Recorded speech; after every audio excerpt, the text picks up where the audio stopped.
into cybersecurity? There's a ton of content out there, and if you don't know where to start, it can be overwhelming, even paralyzing.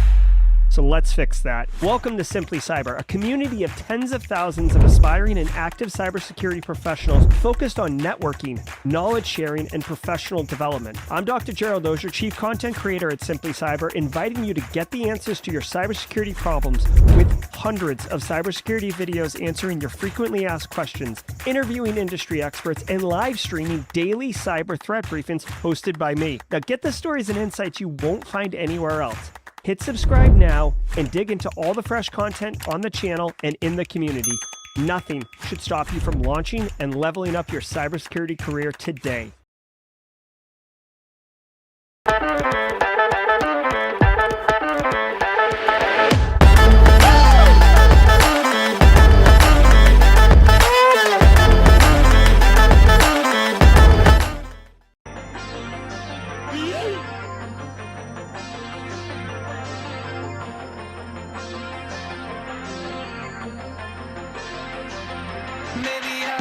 What's up, folks? Welcome back to the normal stream. Today is Monday, August 14th, 2023. Welcome to episode number 429 of Simply Cyber's Daily Cyber Threat Brief. I'm your host, Dr. Gerald Auger, and as I readjust my desk here and get it kind of in a way that makes sense for me in this camera angle, I want to welcome you all. We are going to be shredding through the top cybersecurity news stories of the day over the next 45 minutes. Me, you, Jessica Probst, James McQuiggan, Carrie, Matt McDaniel, Jeffrey. We got newcomers like Joe, folks over on LinkedIn, folks over on YouTube, maybe some first-timers who we picked up at Black Hat DEF CON. We're all going to be shredding the top cybersecurity news stories of the day. My man, Marcus Kyler in the house. Good to see you, Marcus. We'll get more to the Simply Cyber community meetup at the mid-roll and jaw-jacking. But guys, right now, what we're all about shredding the top cybersecurity news stories of the day, because you know what? We can have a good time. We can go to conference. We can go out in the desert, high five. But, you know, at the end of the day, we got to come back. We got to get back to the grind because bad guys, threat actors, they don't stop. And that's, you know, the blessing and the curse of this industry and this job. So let's get to it, right? Let me just say, it's been a minute, guys. Like, I know I just did the stream on Friday, but I'm like out of it.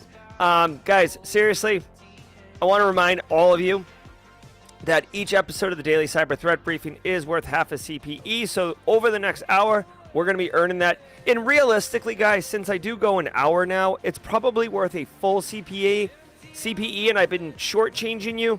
But I say half a CPE because originally I was like trying for 30, 45 minutes. So actually, each episode's worth a full CPE. So don't worry about it if you're thinking one's not a big deal. It does stack. So, you know, half. If we go with half, it's 2.5 a week. If we go with a full, it's 5 a week, right? You typically only need 20 to 40 a year. So, I mean, you can crank that out in like a month or less. It's definitely worth it. If you want to know how to kind of capture that, just say something in chat. Take a screen cap with the date, and you'll be off and running. Same for Team Replay. If you're not sure what to say, hashtag Team Live in chat. Jazzy Jazz knows what's cracking. Say what's up. Hashtag Team Live like Leela Barbie just did. James Udakudo knocking that out on a Monday morning. Guys, if you're watching on replay, hashtag Team Replay. I love myself some Team Replay. Gotta tell you, a lot of people walking up to me in Vegas, high-fiving me and saying, hey, I'm Team Replay. I appreciate that. Love myself some Team Replay, especially the West Coast folks. And if you're first time here, I know Joe just found the channel last week. If it's your first time here, maybe you heard about it at Simply CyberCon. Maybe you heard about it at DEF CON or Black Hat. Let us know in chat, hashtag first timer. We do love welcoming our first timers. If this is your first Daily Cyber Threat Brief podcast, holler at us, let us know. Hey, Matthew Natchi, AC, Arizona, 5 a.m. I feel you. I do feel you, brother. If you're shy, introverted, maybe you went to DEF CON and you were like, oh, I'm so nervous about who to talk to or whatever. Hashtag passive observer. Let's kick that habit and get you sorted out real quick. Come into the light of the networking, hashtag passive observer, and let us welcome you. Glenn Sievert with his first time on the stream. My man, Kirk Thomas, first time on the stream. Welcome to the both of you. Great to have you. Absolutely delightful. Can't wait. Peter Lee ordered the Simply CyberCon shirt. You're going to love that. I was rocking mine at the community meetup. What do we got here? Brittany with her first time. Hey, Brittany, good to see you. I'm going to take a slug of this coffee. I definitely need it today, y'all. Oh, good God, so good. Matt McDaniel's still there. Yes, Matt McDaniel's still in Vegas. I know, Matt. Definitely good to see you. It was great to see you at the meetup too, Matt. Okay, what are we doing? Oh, yeah. Definitely before we get into the stream, I want to say what's up and thank you for the stream sponsors who enable me to bring this wonderful podcast 429 times in a row. Starting with my good friend Eric Taylor at Barricade Cyber Solutions. Barricade Cyber Solutions is dedicated to helping businesses from cyber attacks and recover from the damage done. Cyber talks? Who says that? Cyber talks. Cyber attacks can cause massive issues for businesses and send dedicated, hardworking business owners into turmoil.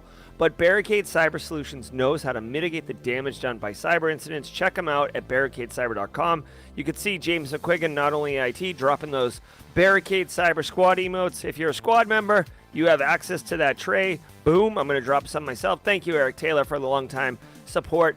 Also want to say much love to Antisyphon Training. If you got to DEF CON, you definitely saw Deb the Deb at the Black Hills Information Security booth.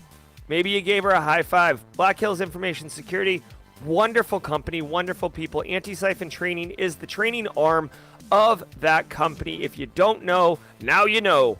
Welcome to Antisyphon Training. This is their website right here. What I really want to call your attention to is their training tab and then live training. And then their pay what you can training. You see the pay what you can training right here? This is where it's at, guys. If you're just breaking into the industry, if you got some financial constraints, if you want to get some training and not be, basically pay gated from it, check out their pay what you can courses. There's 8 of them. I have taken the active defense and cyber deception one, the bottom left one. Phenomenal course. Taught by John Strand. So is SOC core skills and getting started with MITRE ATT&CK. John Strand's a legend. And just a really nice guy. Very inspiring to me personally. Like, I model Simply Cyber after John Strand and Black Hills Information Security, if that's any indication of what they are like. So definitely check them out. Thanks for the support. Also want to say much love to Panoptcy Security, but more about them at the mid-roll, because I don't want to overwhelm y'all with sponsor reads. All right, guys. We got a great show for you today. Super pumped. It's Callan's Art of the Week. I did appropriate Callan's Art of the Week for my own special piece of art, just because. We got a new couch this weekend too, which is kind of a big deal. Big, huge, like comfy couch. It's basically like a giant bed in our living room. So we hung out and watched movies last night. It was good to reconnect with my family after being away for Black Hat DEF CON. All right, guys, we got a lot of jaw jacking to do, so let's not waste any time. Let's get right into it. Sit back, relax, and let the cool sounds of the hot news wash over us in an awesome wave. I will see you guys at the mid-roll. From the CISO series, it's Cybersecurity Headlines. It's Monday, August 14th, 2023. Ford says cars with Wi-Fi vulnerability still safe to drive. The Ford Motor Corporation is warning of a buffer overflow vulnerability in its Sync 3 infotainment system used in many Ford and Lincoln vehicles, which could allow remote code execution, but says that vehicle driving safety is not impacted. The vulnerability is tracked as CVE 2023-29468 and is in the WL18XX MCP driver for the Wi-Fi subsystem incorporated in the driver's infotainment system. This could allow an attacker in Wi-Fi range to trigger buffer overflow using a specially crafted frame. The vulnerability affects a range of vehicles from the 2021 to 2022 model years. Ford promises to make a software patch available soon, which customers will be able to load on a USB stick and install on their vehicles. Okay, couple things here. One, first of all, like, how far have we come that Ford releases a notification out to its consumer base about a Wi-Fi vulnerability, and basically mitigating the risk. Now, a couple interesting things here. One, Ford. This is really interesting because Ford is the manufacturer of the car.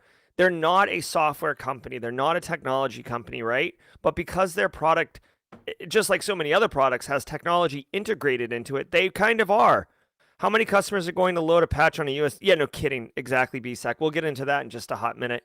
So first of all, I appreciate that vendors, regardless of what they are willing to recognize that software and software vulnerabilities are important. Second of all, this is a critical vulnerability, 8896, but Ford is saying it's not a safety risk. So this is really interesting. And it goes it goes a layer deeper when we're talking about vulnerability management and what exposure is and how to do risk calculations, right? This is like dumping a little bit of vulnerability management in the mixing bowl and a little bit of GRC in the mixing bowl, cracking 2 eggs and stirring it around, right? So even though this is a really gnarly CVSS score they gave it 88 to 96, which by the way, like, what are we doing here? Why are we doing ranges, friend? Like, pick a number, stick with it. What do you like? Don't get me started on number ranges. Like, okay, so let's just say for the sake of argument, it's a 9.6, right? Just to kind of push it. They don't have any examples of it being exploited in the wild, which is why it's not a 10. It can be remotely executed, but I would argue that it is remote code executable. However, you have to be within range of the wireless network on the car itself, which, let's be honest, what, maybe 50 feet tops. So it's not remote code in the true sense of like anybody on the internet could blow out your Lincoln Continental, right? And get it, up on 3-wheel motion or something, right? No, you got to be close to it. So first of all, that greatly limits the actual exposure of it, which I would argue brings it lower than a 9.6, but I digress. Secondly, it's a buffer overflow. So those who say that buffer overflows don't exist, you're mistaken. I just did a buffer overflow last Monday on stream. On the Haiku Pro range. So if you want to see how a buffer overflow actually looks and works, I went into new debugger last Monday and actually stepped through instruction execution and showed you where you can overflow the buffer in memory. Finally, what I would say is their remediation plan, and BSEC touched on this already. I'll explain the range in a second. BSEC touched on this already. The recommendation, you got to remember, guys, you don't like your car, your Ford Mustang, right? It's not a Roomba. It doesn't back into like a docking station at the end of the day and charges up, right? It's a contained, arguably air-gapped system-ish. So in order to remediate this issue, you have to push a patch to it via USB, which is actually how you address air-gapped systems typically anyways. BSEC says how many people are actually going to receive a USB in the mail and then plug it in. In reality, I would argue Ford is going to issue, it would be in Ford's best interest to issue a recall and have you take it to a Ford dealership and then plug it in and have the technicians do it there. If they're just sending out USBs, first of all, USBs, I'm not saying that they're free or they're like I'm not saying USB drives are super expensive, but dude, like if they had 10 million USB cars out on the road, that's 10 million USB drives. I mean, that's not nothing. Second of all, you're expecting my Aunt Dorothea to understand, like my Aunt Dorothea is not getting down on the ground and like going up under the driver's dash to plug in a USB drive, because it's not a USB drive next to the cigarette lighter. And for those youngs in the audience, there literally used to be cigarette lighters in cars, which is hilarious, and now they're just like power adapters. Haircut Fish says Ford uses proprietary software on their cars, which may require the upgrades that you have to go to Ford to do so. Yeah, exactly, Dan. Like either chances are the USB drive is going to be a plug-and-play solution, right? So, it is in the infotainment system. Okay, so I guess it's not so bad. One final thing I'll touch on this before I move on. If you are a threat actor, right, not a bad time to invest in USB malware, right? If you could figure out here's the thing, like what's the objective? But if you could figure out some way, some payload, some value for you to install on someone's Ford car, this would be the time to send out these malicious USBs to Ford vehicle owners, and they would gladly plug it right in because they've been told to. So you got to deal with that that potential attack vector and risk. But whatever. At the end of the day, I'm glad that Ford is doing this. Obviously, they're downplaying the safety issue, i.e., this wireless vulnerability will not result in your car driving off a ditch or exploding into flames like the Pinto in the 70s. Ooh, a little bit of a throwback there. And then finally, really, really quick, Jesse had asked, why is it 8.8 to 9.6? You could see they're arguing that the confidentiality integrity of the impacted systems could vary from system to system, right? So just because it's like one system, you might have different vehicles, right? My argument or my thing is with CVSS scores, if you can look here really quickly. Come on, man. The stupid Adobe plugin. With CVSS scores, you can see here, there is a calculation, right? If you look at CVSS and how it's calculated, version 3, like I won't break this down into like what we're actually looking at, but basically it's like, how do you attack it? How physically close do you have to be to it? What level of permissions do you need to be? And then what's the impact of confidentiality, integrity, and availability? The old CIA triad. So they're arguing that you could basically see right here, right? That see how it says H for high and L for low. That's how they're changing the calculation. Same with availability right here, H and L. So I mean, for integrity, H and L. These two values right here is why they have two different scores. Okay, that's all there is to it. Cyber Safety Review Board to analyze cloud security in wake of Microsoft hack. A U.S. government review board will examine the suspected Chinese cyber espionage operation that breached Microsoft's email authentication system and nabbed American officials' emails. This, according to the Department of Homeland Security, speaking on Friday. The Cyber Safety Review Board, a public and private entity established via presidential executive order in 2021 in wake of the SolarWinds breach and then launched in 2022, will review the incident as part of a broader look at the, quote, malicious targeting of cloud computing environments, end quote, and, quote, focus on approaches that government, industry, and cloud service providers should employ to strengthen identity management and authentication in the cloud, end quote. This from the agency speaking in a statement. Okay, so a couple things.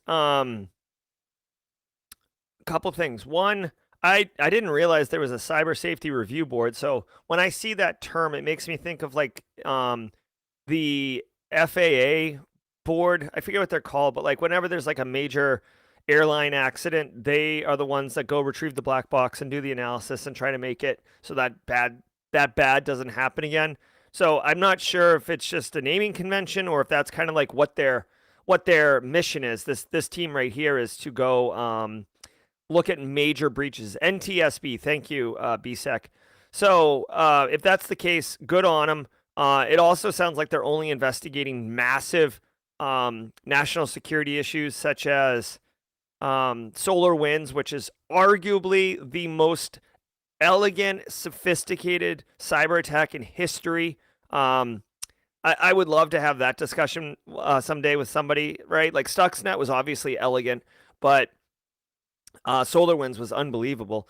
And now they're talking about this Microsoft hack, which remember, this is the one where they got like the golden key, certificate where they could sign things on the back end. It was originally reported like 25 email accounts, and then it came out, it was much, much worse.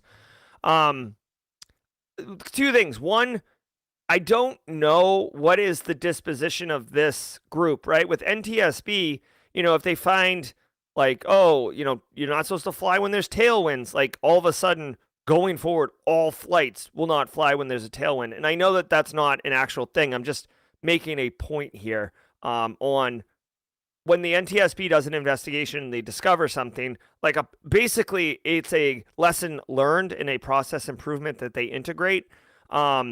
People follow that. So I don't know what the Cyber Safety Review Board, if that's the case, that's going to be. Dude, tech is wild, wild west, right?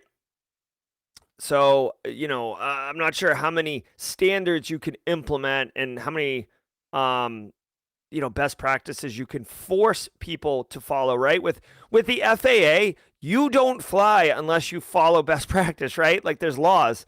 They can't do that so much. And then finally, I'm going to be, hold on, I'm going to be cool. I'm going to be cool. Jen Easterly, oh my God, stop rolling. Jen Easterly here. Oh my God, what is going on with this? All right, I'm not going to highlight it. Jen Easterly, director at CISA, made a comment about effective shared responsibility model requires persistent focus on potential systemic risks in cloud environments. Right? 100% agree with Jen here. Basically, guys, if we're going to solve some of these major problems, we have to do public-private sector. Thank you, squad, for the emotes.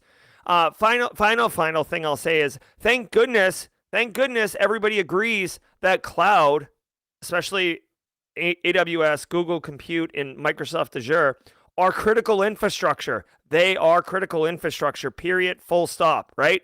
They are. Just as a quick digression, Jen Easterly mentioned here, Jen was at B-Sides Las Vegas. Jen was at Black Hat. Jen was at DEF CON. I did not get to meet Jen. I know CJ got to meet Jen. I think Allison Van Stone got to meet Jen. Like, a lot of people got to meet Jen. And I'm super happy for you. I would have been a puddle. I do love me some Jen Easterly. A huge fan of Jen Easterly. So anyways, if you got to meet her, if you got to high five her, you know how cool she is, and good on you. We'll give Jen a little bit of love there with the emotes. All right, so let's keep going. Obviously, critical infrastructure. Hold on. So Brian W. actually has a comment here. The 15-person cybersecurity review board is tasked with evaluating major cyber incidents and making recommendations to remediate them. It was established to provide a definitive history of major events. Okay. Well, good on him. Night ransomware distributed in fake TripAdvisor complaint emails. Night ransomware, spelled KNIGHT, is a That's recent funny, Nicole. rebrand Make a of drinking the game out of it. ransomware as a service, which switched its name at the end of July of this year. This new email spam campaign pretends to be a TripAdvisor complaint. The emails include a zip file attachment or an HTML link. This leads to a fake browser window that pretends to be a complaint submitted to a restaurant asking the user to review it. However, clicking the Read Complaint button will download an XLL file, which leads to file encryption. All right.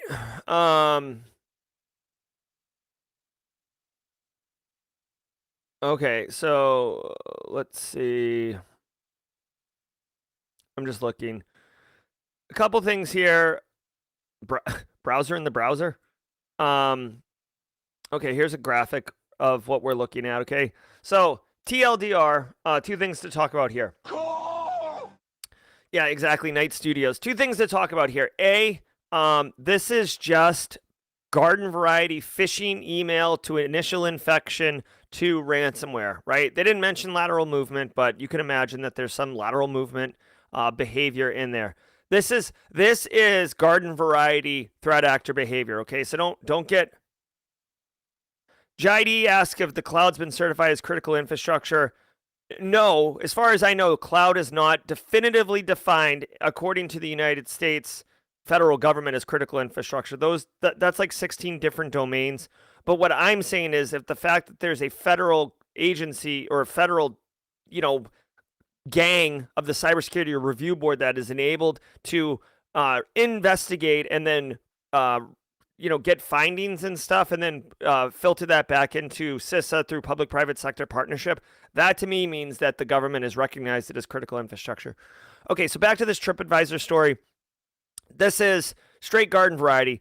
This is definitely an opportunity to educate your end users and your PR department, your marketing department, okay?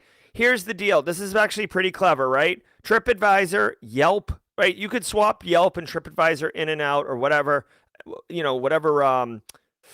like review site you have. When someone says you've got this complaint, most business owners are going to want to know what it is because they want to address it head on, either respond in kind, make it right for the customer, whatever it is. So this is definitely a good hook, okay? Good fishing has good hooks, and this one's got a good one, okay?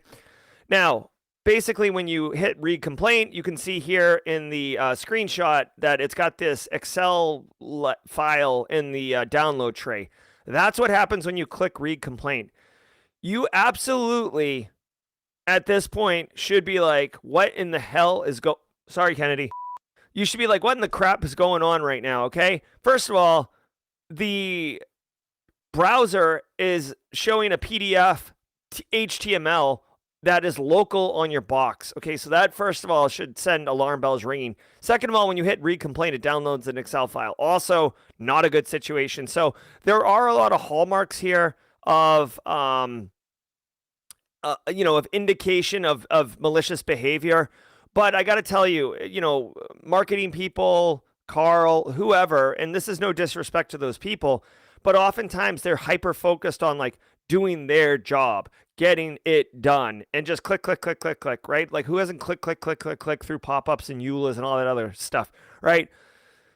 So just be mindful of that. The fact that it's night ransomware doesn't matter. It could be called Flaming Donkey ransomware. It doesn't matter. It's just ransomware. It's just an attack vector. This is a good one to educate your end users about, as far as like, hey, watch out. This is a new approach to infection. Urge FTC to modernize health breach notification rules as comment period closes. The public comment period for the Federal Trade Commission's proposed changes to its health breach notification rules closed last Tuesday, with a variety of consumer protection and privacy organizations urging their adoption while highlighting how inadequate health privacy regulations are for the digital age. Numerous apps collect an unprecedented amount of health data and share it with third parties for marketing and other purposes, the agency said in explaining the proposed update to the rules. Many of these practices are not covered by the HIPAA Act, the agency said in a press release. Among the changes the FTC has proposed, revising several definitions to clarify that the health breach notification rule can be applied to health apps and similar technologies not covered by HIPAA, clarifying that a, quote, breach of security, end quote, under the rule includes the unauthorized acquisition of identifiable health information triggered by a data security breach or an unauthorized disclosure, and expanding requirements for what consumers whose data has been breached should be told. All right, this is 100% true. Many of you know that I've worked in healthcare extensively in the past. I would argue if you ever get a chance to work in healthcare, it's absolutely worth it. Really, really interesting, challenging environment because of the user population and because of just the variety of data and systems you're dealing with. Leonardo's dropping ad blocker will help you stay 90% safe on the internet. Yep. We have 330 folks tuning in right now. Oh, hot damn. Look at that. Hey, guys. Look at that. 330. Good to see you all. Beautiful people today. All right, so check this out. HIPAA has been desperate need of updating for years. I want to say HIPAA came out in like 96, right? So think about think about 1996, right? Like Semi-Charmed Life was like hot on the radio and doot doot doot doot doot doot, right? Like Janko jeans were in style and I didn't have a cell phone. You know what I'm saying? So like things were way different, okay? And we are in desperate need of updating. Now, second of all, I find it interesting that the FTC is urging this public comment period and the revision, right? As far as I know, the FTC is not the body behind HIPAA. Right? Hold on one second. I'm like 99% sure that HIPAA is not by the FTC. Yeah, they're from the HHS, right? Obviously. Health and Human Services. U.S. Department of Health and Human Services. So right off the rip, I'm like, why is the FTC? Now, the FTC, obviously, their charge is basically to make sure that consumers are protected. Like me, you, Jesse, Marcus, Jonathan, right? Like we're supposed to be protected. There is a huge gap here. If you think you're doing anything in health care in your data as a patient, as a consumer, if you think your data is safe, you're gravely mistaken, okay? There is a lot of obvious things. You go to the doctor, they give you a test, they find out that you have some condition, you're pregnant, right? They cannot disclose that without your permission to other healthcare providers and such. And that was the idea, was supposed to be to protect you. Well, check this out. Like, let's just say, for example, this is a perfect example. Let's say you have this Garmin watch, right? I'm a runner. This thing tracks like my aerobic, my aerobic and anaerobic, my distance, my heart rate, all this other crap. The Apple iPhone has the health app that has, like, your sleep patterns and your caloric intake and all this other jazz, right? If you ask Apple to sign a business associate agreement, which is supposed to be an agreement between non-healthcare and healthcare in order to transact on patient data, Apple will be like, why? Why would we sign something? We're not a healthcare provider. We're not a business associate. We're not doing any of that stuff, right? And if you ask like a hospital or, maybe a medical university, why, like, if this data, they'll say, no. Like Jerry's healthcare data on Jerry's Apple iPhone, that's Jerry's data. That's not our data. Jerry owns that data. Jerry's responsible for sharing that data and making sure that the appropriate agreements are in place. So it's a lot of hot potato, not my data kind of thing when it comes to this. And as they point out in the story, dude, so many apps are generating data. So many apps are sharing data. So much data is being sold. They specifically call out Amazon, which, like, dude, come on. Straight cash, homie. Amazon's one of the most. I mean, Amazon. It's not a surprise. Amazon's one of the richest companies in the world. They have massive amounts of data. I haven't heard of Amazon Clinic before, but I'm sure that has something to do with sending you medicine. Right? Amazon Clinic, they say, oh, no, like, this data is not covered under HIPAA. It has nothing to do with patient care. The fact that you're ordering this medicine, the fact that you're ordering this type of, like, sugar analyzer device, whatever, that has nothing to do with your healthcare. So, and Amazon's taking the data and straight up selling it, right? Dude, I say this all the time. I should get a t-shirt that says it. We live in the gilded age of data, right? Data's the new gold. The wealthiest people in the world are selling data. That's what's up, right? Selling our data, frankly. So anyways, I'm super pumped about this. I hope it does turn into it advances for consumers like you and I. Get the tinfoil hat on really quickly. Tinfoil hat, because this is just coming across my mind and I want to share it. Tinfoil hat. This is the benefit of having my own show. I can just, like, flip out on this. Check this out. Okay. I hope this comes to fruition and there is benefits, but you've got to remember the wealthiest company in the world, or wealthiest companies in the world, you know what they can do? They can make really huge financial donations to lawmakers, politicians, right? Hey, want you to be successful in 2024, which is next year. Want you to win that Senate race. Want you to win that presidential race. Want you to, you're the incumbent.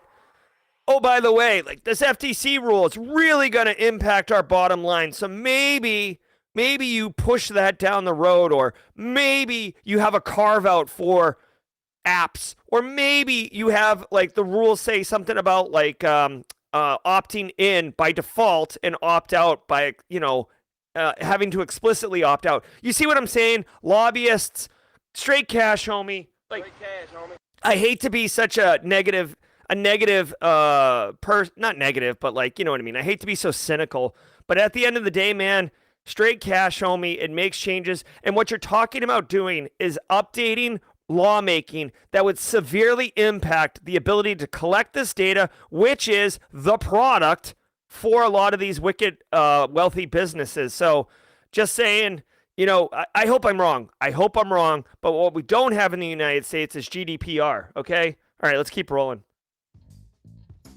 And now, a word from our sponsor, Visa. Coffee cup cheers. 75% of breaches have... You know what's funny, Sean? I was going to say negative Nancy, and I felt like that was not fair to anybody named Nancy in chat. I did not want to say negative Nancy because I didn't want like Nancy in Kansas to be like, well, god dang, Jerry, why you got to be like that? Because of bad permissions. The problem is that you don't know exactly who has access to what data in your environment. For example, roles labeled as read-only can often edit and delete sensitive data. Vesa automatically finds and fixes every bad permission in every app across your environment. For more information, check out veza.com. That's VEZA.com. Yeah, actually, okay, so Justin Gold does bring up a point. Okay, I am sorry. I am sorry for Carl. Carl got pushed in. I'm sorry. So Nancy, Karen, Debbie, you guys are all safe. Carl, I'm sorry, Carl. I'm sorry. All right, guys. Hey, if it's your first time here, we do this every day, and it's all about good times. All right, guys. Want to take a hot minute and thank all of you, all 337 of you wonderful people, for spending your Monday morning or Monday evening, depending on where you are, with the Simply Cyber community. If you're getting educational value, if you're getting entertainment value from the stream, do me a favor and do tomorrow's first timers a favor. Hit the like button right now. What it's going to do is trigger the algorithm to tell other people who are on the platform, who are generally looking for cybersecurity content, that we are over here. 330 people who like cyber content are liking this stream, which obviously pays it forward. So please do me a hot favor and just pay it forward a little bit. Yeah, almost 350. That would be, if we crest 350, we would set a new record, so definitely enjoy that. Want to say thank you again to the stream sponsors, starting with Barricade Cyber and Antisyphon Training. I mentioned them on the intro. Really all about good times. Holler at Panoptcy Security. Really quickly, guys, Panoptcy Security is all about partnering with your business in order to provide insights and visibility into what your actual security posture is, so then you can make an informed cyber security strategy. Now, that's a lot of big talk and big words, and we're not on the golf course right now, so what the crap does that actually mean? Here's what it means. If you are responsible for InfoSec at a business and you're kind of just like floating around with no actual proactive plan, you're just reacting to incidents, that is not a good way to behave. What you really need to do is develop a 1 to 3 year roadmap and have a plan. Where are your major risks? How are you going to reduce them? What kind of budget do you need next year? When do you need to hire people? All right? The business wants to know that. And if you're like, I don't know, can we just hire someone without any kind of justification or business case? You look like a bonehead. So in order to actually do it well, a quantified risk assessment is a great way to do it. Panoptcy can help you with that. They come in, they look at your people, process, and tech. They give you a security assessment. And then with that, you could say, holy crap, hey business, we got to roll MFA out now because we've got these serious risks. And next year, we're going to roll out identity and access management. And 3 years from now, when we're a maturity level of 2.5, we're going to do DLP. Just kidding. No one really should do DLP. It's a nightmare. My point is Panoptcy Security. Link in the description below. Holler at you. Yeah, Dylan, I'll explain the CPEs in a minute. Guys, I want to remind everybody, Jenny, can you tell me who's got it? The Simply Cyber Community Challenge is an amazing initiative that we've started, and it has helped many, many, many people improve their LinkedIn feed and community. So what is this? Really quickly, every single day someone gets tagged with the Simply Cyber Community Challenge baton. Sublime Ghost currently has the baton. Thank you, Jenny. Sublime Ghost will tag somebody. Here's what you need to do if you want to take advantage and get the value from this initiative. Go on LinkedIn. Search for this hashtag Simply Cyber Community Challenge. Connect with the people who are posting. Connect with the people who are commenting. Just say you saw them on the community challenge. They will accept your connection. Comment yourself so you get picked up into that slipstream, that peloton of people connecting with people. Why, Jerry? What's the impact? Here is the value to you. In about 2 weeks, you will notice A, that your network has grown significantly, and B, your LinkedIn will be supercharged with inclusive, valuable cybersecurity content instead of a bunch of freaking ads and content you don't care about. Take control of your network, build it. Trust me, you will absolutely get value from it. I can't tell you when or how. Believe me, this is the best thing you could do for yourself, especially if you're just starting on LinkedIn. All right, guys, really quickly, it is Callan's Art of the Week. Every single day, or every single Monday, Callan does some piece of art. I've decided to appropriate it. I just wanted to share I wanted to do a photograph for my Art of the Week. The Simply Cyber Community Meetup came out. I just wanted to share this. I wanted to thank all of you. I know not all of you could make it to the community meetup, and this isn't like a FOMO thing. I just wanted to take a minute and express my genuine appreciation for the people who showed up, as well as all of you who are part of the Simply Cyber community. Thank you all so very much. This was amazing. Christina suggesting the site. We had some newcomers. This guy on the right here with the white shirt, that's Peter. He came from Denmark, first time here. We got Finfrock in the background. You guys know Finfrock, right? I'm a crypto evangelist. I love it, love it, love it. That's right. James McQuiggan standing right next to me. Alyssa Knight in the back. Luke here. Marcus Kyler. CJ. Brady McNulty. Rod. Gail Salins. Carlos, who's on his way to breaking in. He's listening right now in the truck. What's up, Carlos? Guys, just genuinely, thank you. Thank you all so very much. I hope you can make it to the next one. All right, guys, let's slide back into the news and save a little bit of time for jaw-jacking. New System BC malware variant targets Southern African power company. An unknown threat actor has been linked to a cyber attack on a power generation company in, quote... What? Hold on. I had to hit pause on this. Nick Barker, starting today, cloud support, my man. Yes, Nick. Crush it, my friend. Straight crush it. Southern Africa, end quote, with a new variant of the System BC malware called Droxidat, D-R-O-X-I-D-A-T, as a precursor to a suspected ransomware attack. This is according to Kurt Baumgartner, principal security researcher at Kaspersky's Global Research and Analysis team. The Russian cybersecurity company said the attack, which took place in late March of this year, was in its early stages and involved the use of Droxidat to profile the system and proxy network traffic using the SOCKS 5 protocol to and from command and control infrastructure. Kaspersky has not yet named the country in question. Okay, couple things here. I won't spend a terrible amount of time on this story. What? Listen to this. The identity of the threat actor behind the wave of attacks is currently unknown, but it's suspected to be Pistachio Tempest. What? Who named that one? Dustin Gray started in a sock a week ago? Yes. Yes. Love it. Guys, I love celebrating the wins of the Simply Cyber community members. You guys are the best. Absolutely killing it. So watch out, watch out, Flaming Donkey for Pistachio Tempest. And just as a quick aside, really, if you're new here, Flaming Donkey, there's an emote people are dropping in chat right now. Flaming Donkey is a fictitious APT that I created, or we as a community created, just because the names are so silly. But Pistachio Tempest, you got to watch out for them. All right, there's two things I want to share about this one, right? Targeting a Southern African power company. It's one of two things.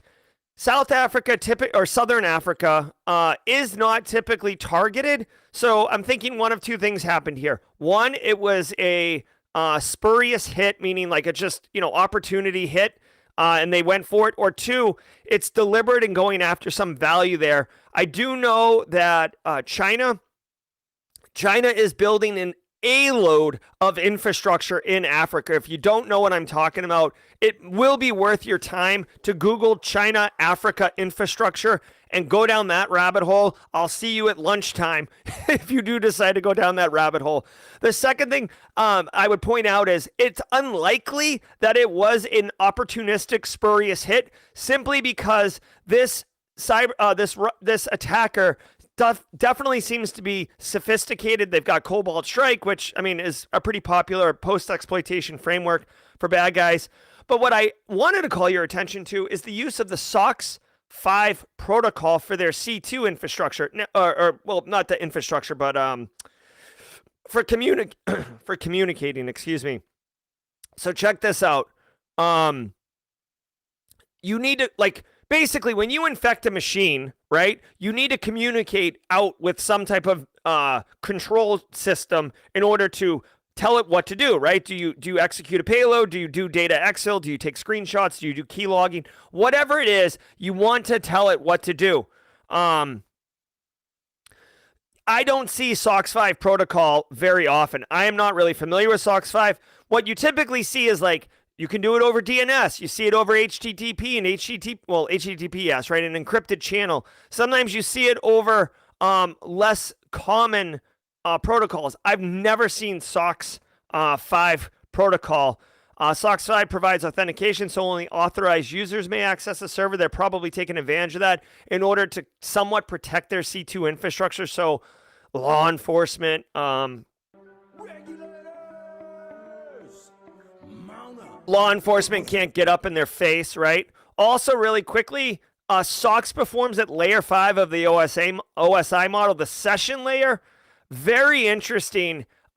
Personally, when I teach, and if you've taken the GRC Analyst Masterclass, you know this for a fact.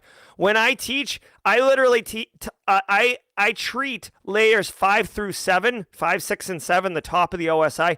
I treat them as like one collapsed stack of the application, right? Did we do it? 351, what's up?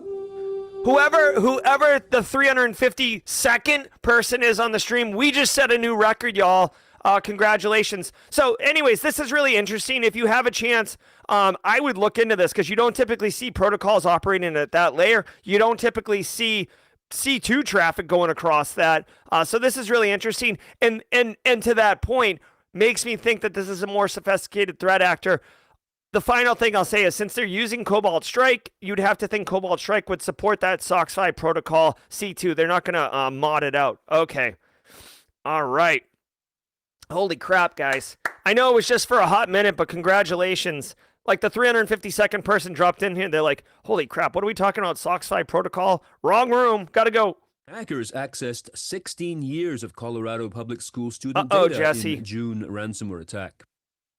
Following up on a story we brought you last week, it appears that every student who attended Colorado public schools between 2004 and 2020 had their personal information accessed by criminal hackers. The Colorado Department of Higher Education published the revelation in a notice on Friday, saying it was attacked by a ransomware gang during an 8-day period in mid-June. Also affected are certain cohorts of higher education students, as well as some recipients of general education development certificates and teachers' licenses. Zoom. Yep. So I hate to say this, but you know, as much as ransomware has become everyday, normal, you know, order of business, education, whether it's higher ed or K through 12, public community schools, they are becoming the victim du jour, right? We saw it in LA, we saw it in Minneapolis, we saw it in a couple other locations. Man, like, municipalities are already kind of like understaffed, underutilized, underfunded. Public school systems, definitely that way. They typically don't even have InfoSec staff. They have IT staff who are expected to manage these things. So if you live in Colorado, right, like maybe Jesse, etc., obviously you have very likely were impacted by this. There isn't much you can do. This is the crappy thing with these type of things, right? Just throw another identity theft protection for 2-year log on the fire and let that warm your soul. In reality, you've probably got like multiple identity theft protections operating in parallel. This isn't good. What I will say is, typically, if you're doing true ransomware, I know data exfil has been like also part of the deal, where it's they call it double extortion technique. So they exfil your data, then they encrypt your data, and that way they sell you the decryption key and they sell you your data back. Double extortion. They get paid twice because Straight cash, homie. That's right, Randy. It's all about straight cash, homie. Unfortunately, or fortunately, I don't know if they're going to use this data if they exfilled it. It didn't say it in the story. The final thing I'll say, and this one is hard. This one's hard, and it doesn't do any good after the breach has happened. But 16 years of public school student data. In reality, in business, right? Why are you holding on to 16 years of data? This is okay, so let me just tell you guys really quickly, okay? Like, this is a more advanced, hold on, that looks kind of trashy with it over my thing here. Hold on one second. It is a little hard to it's easy to say, right? Here, let's clean that up. It is easy to say, but the reality is, you should. Oh, James McQuiggan with the super chat. Kudos on 352. Simply Cyber is the best daily cyber news show. Now we have to get the host from Darknet Diaries on the show. That's right. Did we just become best friends? Yep. Thank you so much, James McQuiggan, for the super chat. All right, guys, here's the deal. Listen, with data, you create it, you manage it, and just like systems that you're supposed to decommission, you should have a data management life cycle. This is a more advanced technique. It's a real big pain in the butt, but you should do it. Why did they have 16 years worth of data? Was there any business case for it? I don't know, probably not. But the thing is, it becomes easy to just hoard data and hold it. Oh, we might use it. Oh, we might run some analytics. Oh, the data science people like it. Give me a justification. Give me a reason, right? A lot of times it'll just sit there because it's not a squeaky wheel. No one's complaining that, oh, we have access to this data. Now, when you have a data breach like this, oh, well, you just compounded the impact of that data breach. You feel me? So, again, this is really hard to do, but y'all, exactly, BSEC says 7 years was the gold standard for deletion. Exactly. So if you are an InfoSec practitioner at your business and you have reams and reams and hordes of data, might be worth introducing the question, if you're slightly more mature program, right? If you don't even have multi-factor authentication in place, you really should attack that first and not deal with data lifecycle.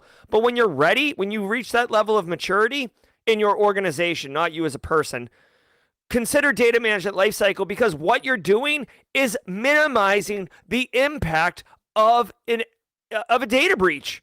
That's the deal, guys. At the end of the day, GRC, our responsibility is to reduce risk. How do we do that? We reduce likelihood by patching things and doing network segmentation and all that.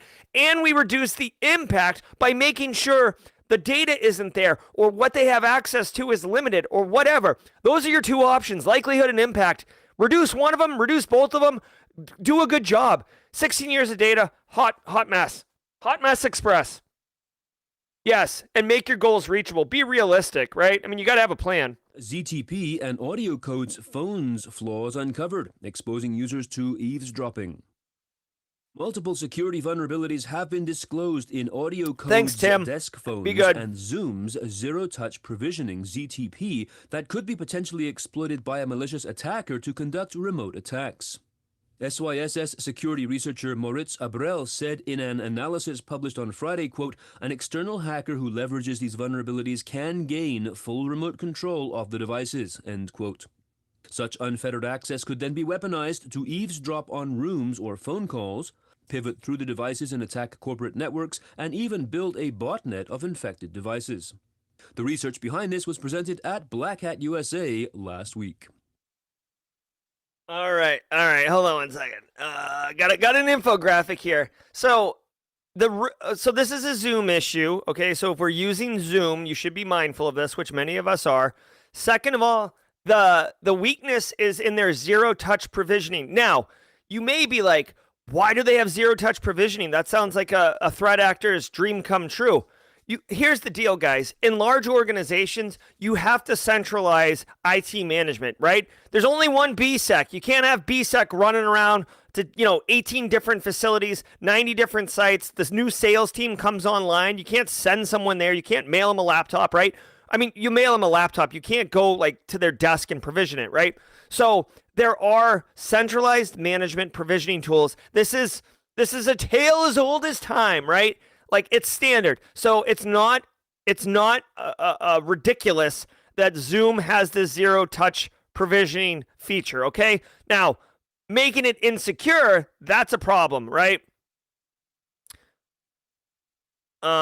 Security Steve wants to know about SBC with MS Teams phone. I'm not sure. I mean, the risk of this one, Steve, is in the Zoom zero-touch provisioning, okay?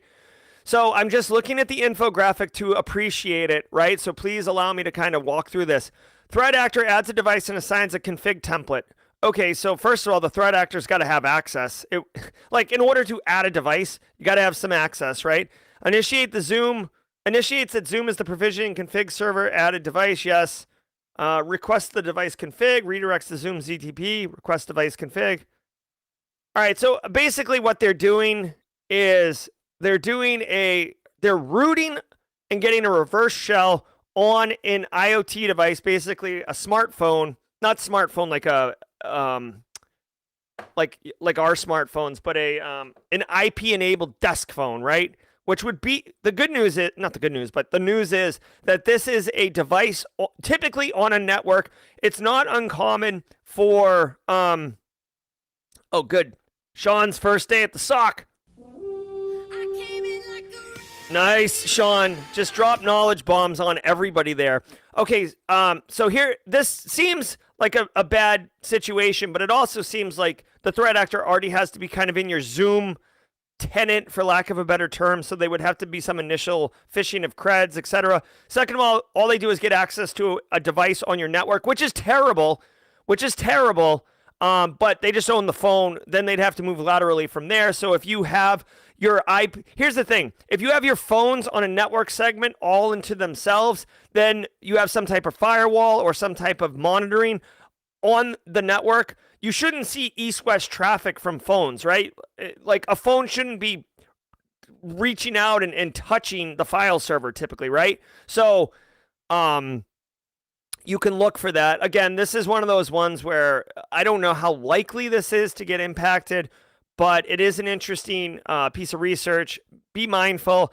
I didn't say in the story whether or not Zoom has released any type of patch or update like that, so I'm sure they will. And way to go, Black Hat Presentation Security Conference. Definitely shout out to Moritz Abrel for doing that. Speaking at Black Hat, speaking at DEF CON, those are career goals for me. So definitely inspiring and awesome. And now, last week in ransomware. Last week saw attacks on hospitals from a relatively new ransomware gang named Rhysida, RHYSIDA. Most prominently, they are believed to be behind the attacks on Prospect Medical Group, impacting 17 hospitals and 166 clinics across the United States. We also saw additional reports on ransomware about Target Company, code leaks impacting the ransomware as a service ecosystem, and a new threat actor using a customized version of Yashma ransomware. Ongoing fallout from Klopp's MoveIt data theft attacks now includes Missouri's Department of Social Services warning that data was stolen from IBM's MoveIt server. Europol and the U.S. Department of Justice announced the takedown of the Lolek-hosted bulletproof hosting provider, saying that one of the arrested admins facilitated NetWalker ransomware attacks by hosting storage servers for the gang. All right. So, just, it is Monday, so there's a ransomware roundup. We do this every Monday. All I would say is, regardless of what your industry is, regardless of what your experience level is, regardless of what your role is, right? SOC, GRC, OffSec, whatever. There's definitely a ransomware story in here for you in order to be able to make compelling end user awareness training, a deck for the executives, help you get budget, whatever it is. Dig through this. I always consider the week in ransomware as like the, the drawer in your kitchen that just has a bunch of crap in it, but like that's where the paper clips are, and that's where like the scoop is for the, or like, the thing for your Keurig machine that you use to like clean it once in a while, like it's in there too. Like this is the ransomware junk drawer. I do want to say they did mention the takedown of the Lolek online dark website by Europol. Definitely appreciate that. I did research after the stream the other day. I still do not understand why the IRS was involved in the takedown of the Lolek dark website, but it was. And then finally, two things really quickly. James McQuiggan, shout out real quick. There's a new ransomware threat actor going by the name of Rhysida. Now, Jack Rhysida spells his name differently, and he's a really good guy and does Darknet Diaries, but this is kind of crappy that there's a ransomware gang called, I would pronounce this Recida. So, and they're targeting healthcare, which is brutal because healthcare is, it sucks, man. It's patient safety. There's been numerous instances of people dying because of cyber threat actors, the impact, right? Getting rerouted to a different hospital, not having access to your medical information and doing a procedure that, there's been multiple examples. All right. That's going to do it for today's news. I want to say holler at you for the 345 people who are still here and the 354 that helped set a new record. Way to go, everybody. Before you get going, I do want to remind you that later today at 4 p.m., I will be playing World of Haiku on stream. So if you like good times and you want to high five and hang out, 4 p.m. Eastern time today. So in about 7 hours, I will go live. If you want to be reminded or whatever, go ahead and hit the subscribe button. Oh, it was 362? Holy crap. Wow. Okay. All right. Woo. Nice job, everybody. Come by at 4 p.m. later today, and we'll have a good hangout, a good social. Damn, y'all, like we're straight crushing it. All right, now, if you were here just for the news, I bid you good day, and I would ask you to return tomorrow at 8 a.m. Eastern Time for episode 430 of Simply Cyber's Daily Cyber Threat Brief. But now we're going to pivot to a little segment called Jaw Jacking. Let's do that.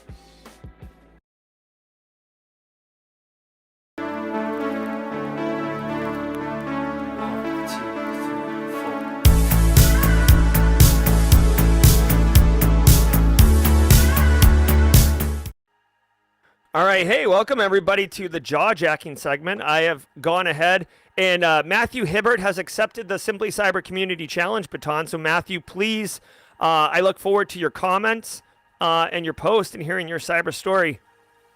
So really quickly, this is the midnight. I do want to say thank you guys. Holy crap, 362. Yes. Justin Gold dropped in chat a new challenge. See if we can get more viewers than episode number. That would be an interesting day for sure, no doubt. If you told somebody about the Simply Cyber Daily Cyber Threat Brief at Black Hat DEF CON, thank you. I appreciate it. Super excited and really grateful for all of it. Hey, Gary, good to see you. Remember when Jerry was told he did too much jaw jacking? Yeah, exactly. To me, I love it. Gary, longtime member, because the jaw jacking thing was old school. But if you guys are wondering where the jaw jacking segment came from, somebody, I don't get a lot of negative comments or troll type comments, but somebody, maybe like, let's say like episode 30, I was still kind of figuring out the format. Somebody commented like, this show would be great if you like actually didn't waste my time with all this jaw jacking or something like that. They basically said that I'm saying a lot of words without actually saying anything. And, I actually thanked them for their feedback and gave them a different cyber news podcast that they could enjoy somewhere else. And then we appropriated jaw jacking and made it our own. Samantha S. with the super chat. Thank you, Samantha. Everyone should start their week with a daily dose of Simply Cyber. Did we just become best friends? Yep. Thank you so much. All right. Mike Hightower says, Dr. Gerald Auger, have you had Kona coffee? It's life-changing. I have not had Kona coffee. I've had Kona Brewing Company beer, but I haven't had Kona coffee. Definitely worth checking out, though.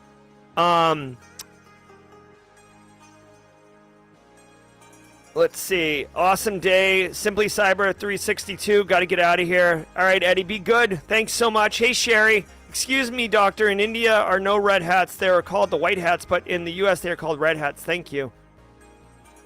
I don't know, Sherry. Oh, you're saying me, doctor. No red hats. They're called white hats. So, Sherry, I'm not sure what you're talking about, but what I will say, Sherry in chat mentioned different hat colors. In our industry, there's terms, white hat, gray hat, black hat, red hat. White hat is typically security researchers that are doing for good, right? If you want to look up, like really any security researcher that's doing good is a white hat. Black hat are criminals, right? Threat actors who do things for cash money, and they break the law. Gray hats are people who are in between, that they will break the law, but they'll do it with righteous intent, right? So like, oh, I hacked this this terrible website that is like, in human trafficking, and I brought them down and made it available to law enforcement. But I used illegal techniques to get that. That's gray hat. Red hat, okay, it comes from Spy versus Spy. Red hat is, as far as I know, Red hat is just a variant of Linux that is really, really popular, and it doesn't denote any particular capability within the information security industry. All right, try Kona Coffee. Dude, I have a ridiculous story for everybody if they want to hear it. Darius Cater, any info on the U.S. requested hack attempt on the SATs? Was curious to see if anything was announced. No, I didn't see any updates on the satellite stuff. Also, DEF CON hosted a generative AI hacking contest. We talked about that on the news last Friday. Way to go, Dakota State University. They actually brought a whole team to DEF CON in order to compete in that event. The VTech hacker was a gray hat. Yeah, exactly. Chris Rock was admittedly both white and black. Yes, Gary. Yes. Chris Rock was definitely. Chris Rock didn't get to make it to Vegas this year. I did message with him though. Love me some Chris Rock. If you're interested in a really excellent talk, Google Chris Rock. This is how to overthrow a government. That talk is amazing. And Chris Rock, I will kill you. But I particularly like how to overthrow a government. No, not the comedian Nick Barker. No. So DEF CON did get canceled-ish. I saw this last night on my feeds. So apparently there was some event on Sunday at DEF CON. So really quick, hold on. DEF CON is hosted in Caesars Forum mostly. There's like Red Team Village is up in Red Team, Blue Team, and Crypto is up in the Flamingo and whatever. But there was an event of some sort at Caesars Forum on Sunday that caused an evacuation of Caesars Forum, which obviously means that DEF CON was impacted. And I think DEF CON officially said, like, all right, like that's the end of the stream, or the end of the conference. So that sucked. Crinkles, a.k.a. Scott B, says, might not be able to attend jawjacking going forward. Started as a junior sec engineer tomorrow, and my schedule is changing. I'll try to stay team live, though. My man. Way to go, Crinkles. Big fan. Super pumped for you. If I may, can I just show you guys? I'm going to do a post. Here on...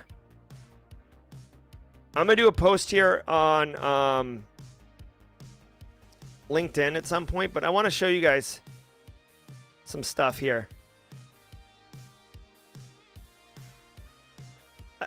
This is like complete jaw jacking, but check this out. Where is it? Hold on one second. Where's my picture with Ed? Oh, there he is. Guys, I just want to share this with you. This right here is Ed Scotus. Ed Scotus is like an OG SANS instructor. He runs KringleCon. I saw him in the hallway. He's always wearing this hat. I was like, are you Ed? He's like, I am Ed. And I'm like, dude, just a quick minute one. Like, I said, listen, I appreciate what you do. Very inspiring. You were one of the first like hacker things I've ever saw. Command Line Kung Fu, which he did in like, the mid 90s. He said, oh, I appreciate that. He's like, do you like beer? I said, I love beer. And he said, oh, check it out. He's like, here.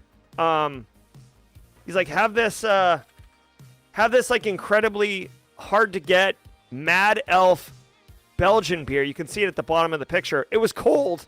It was awesome. Dude was awesome. Loved it.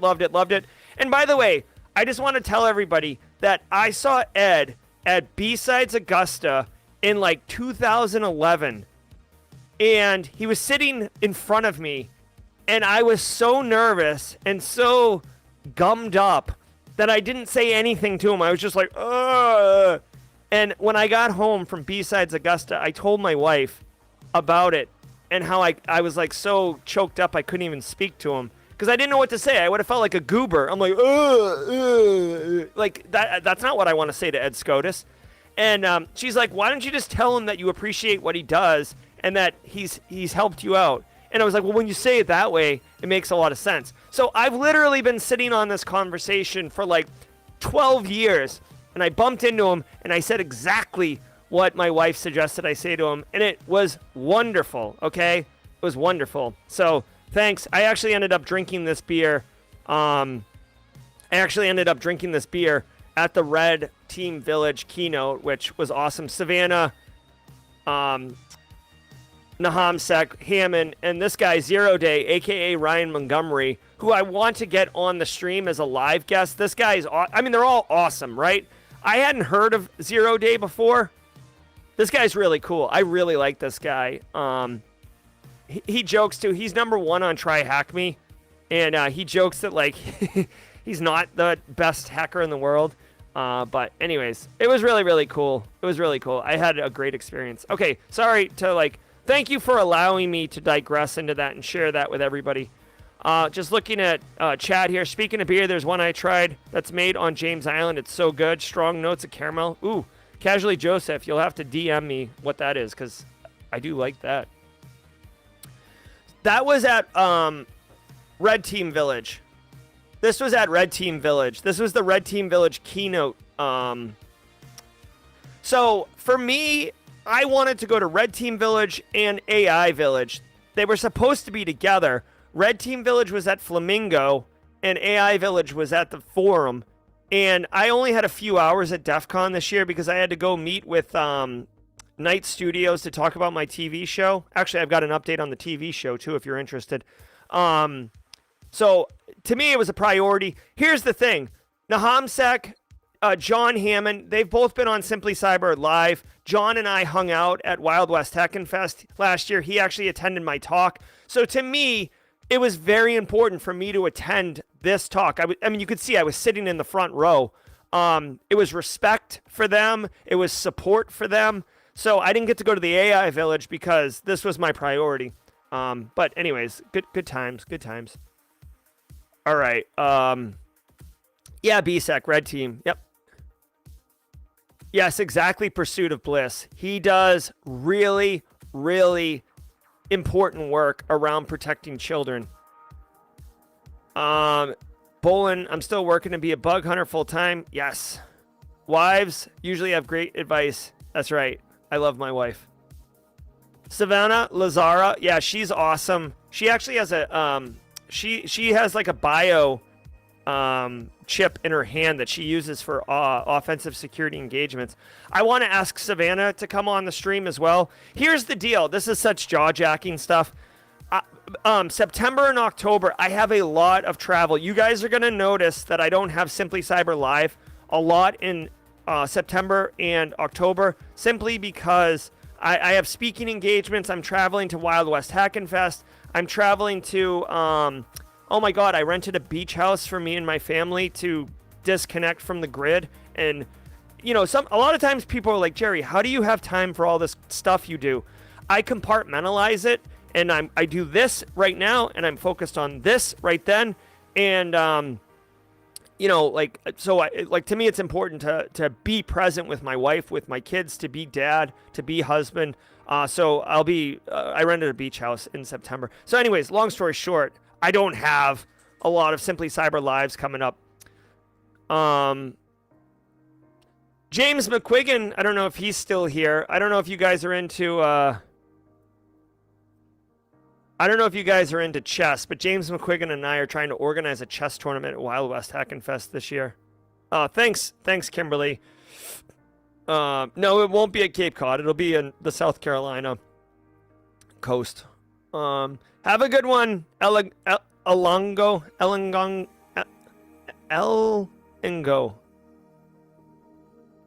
Yeah, crash override. Yeah, it is cool. F8 6 tune. I was driving so a little late to comment this, but I'm glad we're talking about getting jacked on the show. Mudahar from the Saga and Mental Outlaws fed me Snipers of Cyber, and Jack immersed me into it. Very cool, man. Real Bilbo missed the squad. Thanks again for the turn on to the midnight. Oh my god, yes. Dude, plenty of room on the midnight bus. Get in here. I'm driving the bus. I'll put an extension on the bus if anybody wants to get on the midnight train. Hell yeah.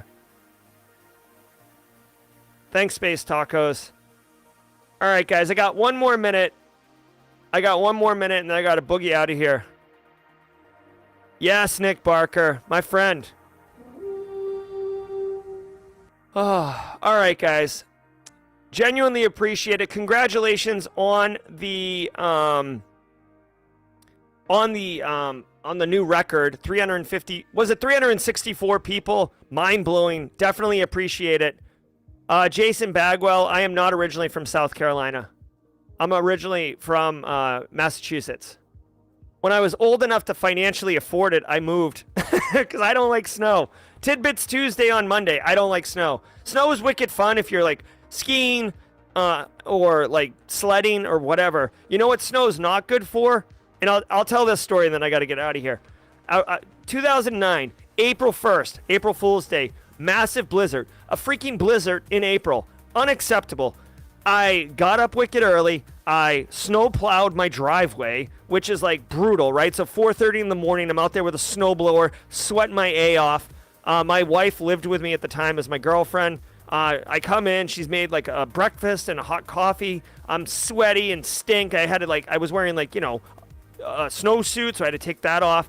I ate the breakfast. I drink the coffee. I feel good. I take a shower.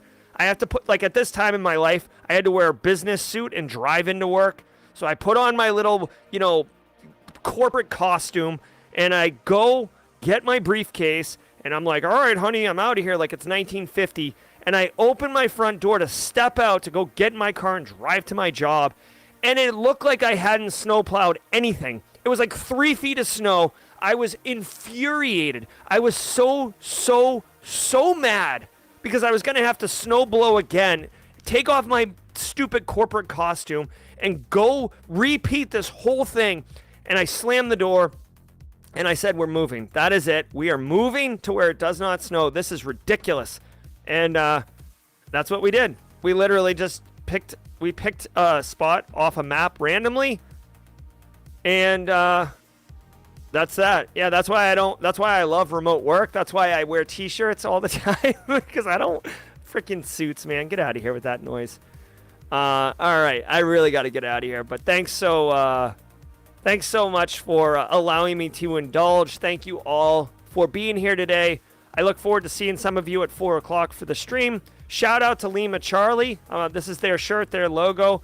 I saw Eric Capuano posted publicly that him and Whitney, aka Short Stack, are going to go work with Lima Charlie, so you can only imagine the work that Eric and Whitney are going to be delivering to them. Guys, my name's Jerry. This has been episode 429 of the Simply Cyber Daily Cyber Threat Brief. Thank you all for making it special. I'll see you tomorrow morning. Be well. Stay secure. I hope you enjoyed that content. Keep the cybersecurity train going by connecting with the other Simply Cyber community resources. We have the Discord server that's lively and always keeps the conversation going. You can connect with me directly on LinkedIn. And also every single weekday morning on the Simply Cyber channel, we're doing live daily cyber threat briefings, 8 a.m. Eastern time, as well as Thursday at 4:30 p.m. We're doing live stream interviews with industry experts, and we produce videos that we push out every Wednesday morning. I'm Jerry from Simply Cyber. I hope you enjoyed the content, and we'll see you in the next one.